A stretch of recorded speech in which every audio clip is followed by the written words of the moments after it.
بسم اللہ الرحمن الرحیم۔ حضرت یوشع بن نون علیہ السلام 1350 قبل مسیح مصر میں پیدا ہوئے اور ان دنوں وہاں فرعون کی حکومت۔ آپ علیہ السلام کا بنی اسرائیل سے تعلق تھا اور حضرت موسیٰ علیہ السلام کے خادم خاص تھے، چنانچہ ان کی حیات طیبہ کے واقعات میں آپ علیہ السلام کا بکثرت تذکرہ ملتا ہے۔ روایات کے مطابق آپ حضرت یوسف علیہ السلام کے پڑپوتے تھے۔ مورخین نے آپ کا نسب کچھ یوں بیان کیا ہے: یوشع بن نون بن فراہیم بن یوسف بن یعقوب بن اسحاق بن ابراہیم علیہ السلام۔ گو کہ اللہ پاک نے قرآن کریم میں آپ کا بطور نبی ذکر فرمایا ہے اور نہ ہی کہیں آپ کا نام آیا ہے، تاہم سورہ کہف میں 2 جگہ حضرت موسیٰ علیہ السلام کے ایک نوجوان رفیق خاص کا ذکر ہے، اور حضرت ابی بن کعب سے روایت ہے کہ حضور صلی اللہ علیہ وآلہ وسلم نے فرمایا وہ یوشع بن نون علیہ السلام ہی ہیں۔ حضرت موسیٰ علیہ السلام کے حکم سے بیت المقدس آزاد کروانے کے لیے قوم عمالقہ سے جہاد کرنے گئے تو بنی اسرائیل نے لڑنے سے انکار کر دیا اور کہا تم اور تمہارا پروردگار لڑو، ہم تو یہیں بیٹھے ہیں۔ اللہ پاک نے اس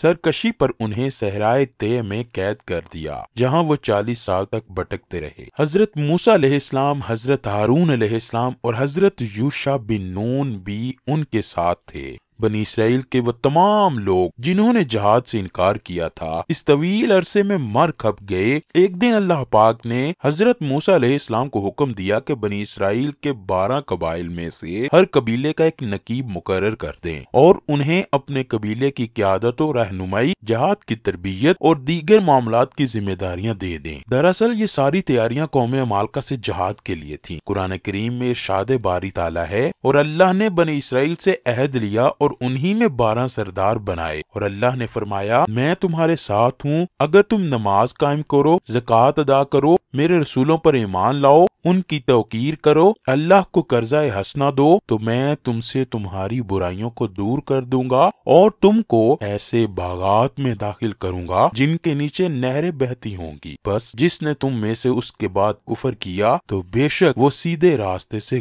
گمراہ ہوا۔ حضرت موسیٰ علیہ السلام نے اللہ تعالیٰ کے حکم کے مطابق 12 قبائل میں سے 12 سردار منتخب کیے اور حضرت یوشع بن نون علیہ السلام کو ان سب کا سپہ سالار مقرر کر دیا۔ لیکن ابھی وادی طے کی سزا کی مدت پوری نہیں ہوئی تھی کہ پہلے حضرت ہارون علیہ السلام اور پھر 2 سال بعد حضرت موسیٰ علیہ السلام انتقال فرما گئے۔ تاہم حضرت موسیٰ علیہ السلام نے انتقال سے قبل حضرت یوشع کو اپنا جانشین اور خلیفہ مقرر فرما دیا تھا۔ کئی مفسرین نے لکھا ہے کہ انہیں نبوت بھی عطا کی گئی۔ حضرت یوشع علیہ السلام نے سپہ سالار کی حیثیت سے بیت المقدس کی آزادی کے لیے عظیم مقصد کو سامنے رکھتے ہوئے بنی اسرائیل کی جنگی تربیت زور و شور سے جاری رکھی۔ بنی اسرائیل کو وادی طے میں اللہ تعالیٰ کی جانب سے من و سلوہ بھی ملتا رہا۔ ان کی کوئی معاشی سرگرمی تو تھی نہیں، سو انہوں نے اپنا زیادہ تر وقت فن حرب سیکھنے میں صرف کیا اور جلد ہی جنگی داؤ پیچ میں مہارت حاصل کر لی۔ صحرائے طے میں قید کے 40 سال پورے ہوئے تو اللہ پاک نے حضرت یوشع علیہ السلام کو حکم دیا کہ بنی اسرائیل کو ساتھ لے کر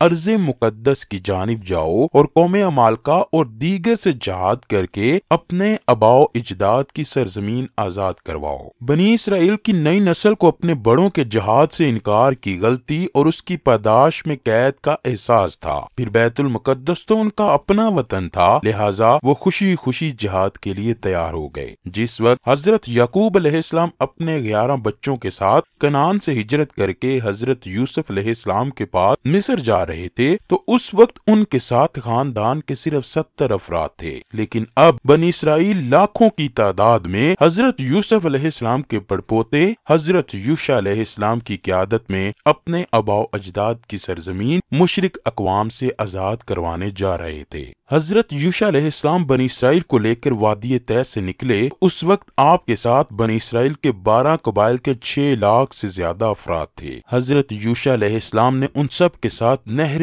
اردن پار کی اور اریحا کے مقام پر پہنچے جو سب سے بلند اور مضبوط فصیلوں والا قلعہ تھا۔ بنی اسرائیل نے 6 ماہ تک اس کا محاصرہ جاری رکھا اور پھر ایک روز قلعے کی دیوار کا کچھ حصہ گرا کر شہر میں داخل ہو گئے جہاں گمسان کی جنگ ہوئی۔ اسرائیلی روایات کے مطابق شہر کا محاصرہ جمعے کو بھی جاری تھا کہ سورج غروب ہونے کا وقت ہو گیا، جس کے بعد ہفتے کا دن شروع ہو جاتا ہے جس میں بنی اسرائیل پر جنگ اور شکار وغیرہ پر پابندی تھی۔ تو حضرت یوشع علیہ السلام نے فرمایا، اے ہفتے کا دن، تو بھی اللہ کے حکم کا پابند ہے اور میں بھی، بس اے اللہ اس سورج کو غروب ہونے سے روک دے۔ تو اللہ نے سورج غروب نہ ہونے دیا حتیٰ کہ حضرت یوشع علیہ السلام نے شہر فتح فرما لیا۔ تاہم بعض روایات سے معلوم ہوتا ہے کہ یہ واقعہ بیت المقدس کی فتح کے موقع پر پیش آیا تھا۔ مسند احمد میں حضرت ابو ہریرہ سے مروی ہے کہ رسول اکرم صلی اللہ علیہ وآلہ وسلم نے فرمایا، سورج کسی انسان کے لیے نہیں روکا گیا سوائے یوشع علیہ السلام کے جب وہ بیت المقدس کی طرف کوچ فرما رہے تھے۔ اس حدیث مبارکہ سے معلوم ہوا کہ حضرت یوشع بن نون علیہ السلام ہی نے بیت المقدس فتح کیا اور شمس کا واقعہ اسی کی فتح میں پیش آیا۔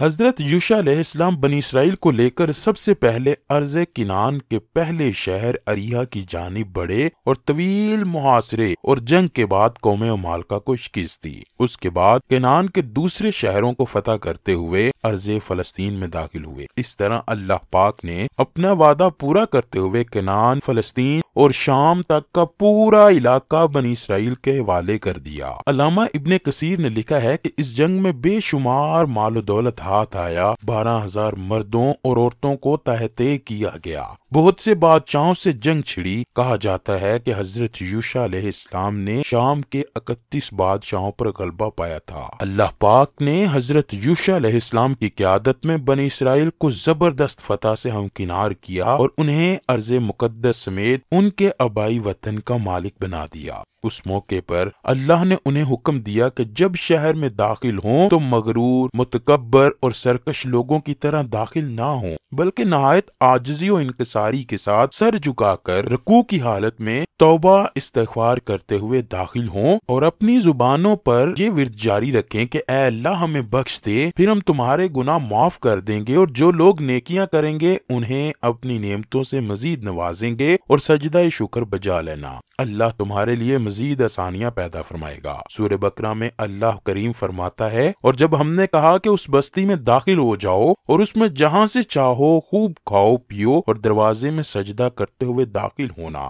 اور حتّا یعنی اے اللہ معاف کر دے کہتے جانا، تو ہم تمہارے گناہ معاف کر دیں گے اور نیکی کرنے والوں کو اور زیادہ دیں گے۔ سورہ اعراف میں ارشاد ہوا، اور جب ان سے کہا گیا کہ اس شہر میں سکونت اختیار کر لو اور اس میں جہاں جی چاہے کھاؤ پیو، اور جب شہر میں داخل ہو تو دروازے میں داخل ہونا تو سجدہ کرنا، ہم تمہارے گناہ معاف کر دیں گے اور نیکی کرنے والوں کو اور زیادہ دیں گے۔ حضرت یوشع علیہ السلام نے بنی اسرائیل کو اللہ کے یہ احکامات بتائے، واضح و نصیحت کی اور انہیں ان احکامات پر منو ان عمل کی تاکید فرمائی، لیکن سرکشی اور ناشکرا پن تو بنی اسرائیل کی سرشت میں شامل تھا۔ چنانچہ انہوں نے حضرت یوشع علیہ السلام کی ہدایات کی پرواہ نہ کی اور اللہ کے حکم کی نافرمانی کرتے ہوئے توبہ استغفار کی بجائے غرور و تکبر سے اکڑتے، اتراتے، تمسخر کرتے ہوئے شہر میں داخل ہوئے۔ بنی اسرائیل کا ناشکرا پن، غرور، تکبر، سرکشی و بغاوت اور نافرمانی ایک بار پھر اللہ کی ناراضگی کا سبب بنی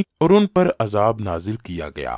سورہ بقرہ میں اللہ پاک فرماتا ہے، پھر ان ظالموں نے اس بات کو جو ان سے کہی گئی بدل ڈالی، ہم نے بھی ان ظالموں پر ان کے فسق و نافرمانی کی وجہ سے آسمانی عذاب نازل کیا۔ سورہ اعراف میں ارشاد باری تعالیٰ ہے، مگر جو ان میں ظالم تھے انہوں نے اس لفظ کو جس کا ان کو حکم دیا گیا تھا بدل کر اس کی جگہ اور لفظ کہنا شروع کیا، تو ہم نے ان پر آسمان سے عذاب بھیجا اس لیے کہ یہ ظلم کرتے تھے۔ حضرت ابو ہریرہ سے مروی ہے کہ رسول اکرم صلی اللہ علیہ وآلہ وسلم نے فرمایا، بنی اسرائیل کو یہ حکم دیا گیا تھا کہ شہر میں نہایت عاجزی سے داخل ہونا اور اپنی زبان سے استغفار کرتے رہنا، لیکن انہوں نے یہ کیا کہ زمین پر گھسیٹتے ہوئے داخل ہوئے اور استغفار کرنے کی بجائے یہ کہنا شروع کیا کہ دانا بالی کے اندر ہے، یعنی انہوں نے اللہ سے توبہ اور معافی کی بجائے گندم اور جو کی فرمائش کر دی۔ اس سے ان کی سرتابی و سرکشی اور احکام الہی سے تمسخر و استہزاء کا اندازہ کیا جا سکتا ہے۔ دراصل جب کوئی قوم اخلاق و کردار کے لحاظ سے زوال پذیر ہو جائے، احکام الہی کا مذاق اڑانے لگے، غرور و تکبر، سرکشی اور نافرمانی میں مبتلا ہو جائے، اپنے رسولوں کے احکامات ماننے سے انکار کر دے، تو پھر آسمانی عذاب کا آنا یقینی ہے۔ بنی اسرائیل پر اس وقت جو عذاب نازل ہوا وہ طاعون کی شکل میں تھا، جس میں 70,000 لوگ مارے گئے۔ نبی کریم صلی اللہ علیہ وآلہ وسلم نے فرمایا، طاعون اس رجز اور عذاب کا حصہ ہے جو تم سے پہلے بعض لوگوں پر نازل ہوا۔ تمہاری موجودگی میں کسی جگہ طاعون پھیل جائے تو وہاں سے مت نکلو، اور اگر کسی اور علاقے کی بابت تمہیں معلوم ہو کہ وہاں طاعون ہے تو وہاں مت جاؤ۔ ناظرین گرامی، ان میں سے ایک جماعت جو حضرت یوشع علیہ السلام کی ہدایات پر عمل پیرا رہی، وہ طاعون سے محفوظ رہی۔ حضرت یوشع بن نون علیہ السلام کو اللہ پاک نے عظیم کامیابیوں سے ہمکنار فرمایا۔ بنی اسرائیل کا ارض مقدس پر قبضہ مستحکم ہوا اور وہ اس میں امن و اطمینان سے رہنے لگے، تو اللہ پاک نے حضرت یوشع علیہ السلام کو اپنے پاس بلا لیا۔ اس وقت ان کی عمر 127 سال تھی، یعنی آپ علیہ السلام حضرت موسیٰ علیہ السلام کے بعد 27 سال حیات رہے۔ آپ کا انتقال ارض کنعان میں ہوا اور اپنے آباء و اجداد کی قبور مبارکہ کے پاس تدفین ہوئی۔